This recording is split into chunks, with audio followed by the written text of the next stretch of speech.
Baik teman-teman, perkenalkan saya Arjun, NIM 240901599. Kami dari kelompok 6 ingin menjelaskan tentang membumikan Islam di Indonesia. Nah teman-teman, sebelum kalian masuk ke materi tersebut, kalian harus tahu bagaimana Islam masuk ke Indonesia. Masuknya Islam ke Indonesia merupakan proses yang panjang dan kompleks yang melibatkan berbagai faktor. Nah teman-teman, salah satu faktor tentang bagaimana Islam masuk ke Indonesia itu adalah jalur perdagangan, teman-teman. Teori ini yang paling banyak didukung sejak abad ke-7 Masehi. Pedagang-pedagang Arab, Persia, dan Gujarat telah menjalin kontrak perdagangan yang intensif dengan Nusantara. Mereka datang ke pelabuhan utama seperti Barus, Palembang, dan Jawa. Kontak ini memungkinkan penyebaran Islam secara bertahap melalui interaksi sosial dan ekonomi. Para pedagang seringkali menatap dan menikahi penduduk lokal turut menyebarkan ajaran Islam. Teori ini didukung oleh Buya Hamka dan J. Van Leer. Menurut teori Mekah, pengaruh Islam telah masuk ke Nusantara sekitar abad ke-7, dibawa langsung oleh para pedagang Arab. Dasar teori ini adalah adanya pemukiman Islam tahun 674 di Baros, pantai sebelah barat Sumatera. Para pedagang Arab tersebut juga melakukan pernikahan dengan penduduk lokal sehingga agama Islam semakin menyebar di Nusantara. Nah, sebelum itu teman-teman, kalian harus tahu apa itu membumikan Islam di Indonesia. Membumikan Islam di Indonesia berarti mengamalkan ajaran Islam sesuai dengan konteks kehidupan masyarakat Indonesia.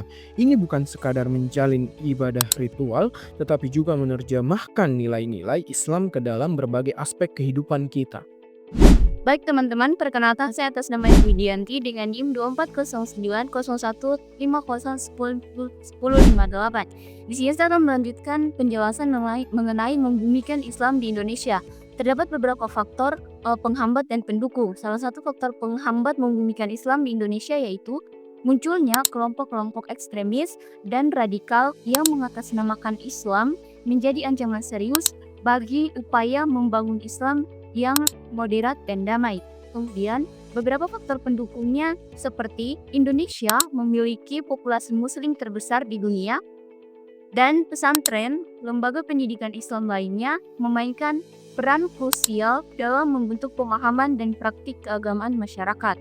Islamic extremism, often referred to as radical Islam, is an ideological movement that seeks to impose the supremacy of a violent and intolerant interpretation of Islam by force. Its most infamous adherents are terrorist organizations like Al-Qaeda, ISIS, and Hamas, as well as governments like the Islamic Republic of Iran and the Taliban's Emirate of Afghanistan. Every religion has its extremists, and conflating Muslims in general with these movements is Islamophobic. In fact, most of the victims of Islamic extremists are Muslims themselves. When I was in the Israeli army, my commanding officer, as well as many of the soldiers who served alongside me, were devout Muslims, and we fought side by side against Hamas terrorists. This supremacist ideology is viciously anti-Semitic, anti-Christian, anti-women, anti-LGBTQ+, you name it. We all have the responsibility to dismantle and defeat it. Baik, materi selanjutnya yaitu sikap untuk merealisasikan nilai Islam yang universal. Terdapat beberapa sikap, salah satunya yaitu tauhid, di mana tauhid ini yaitu menerapkan prinsip keesahan Tuhan dalam kehidupan sehari-hari, yakni dengan selalu berserah diri kepada Allah Subhanahu wa taala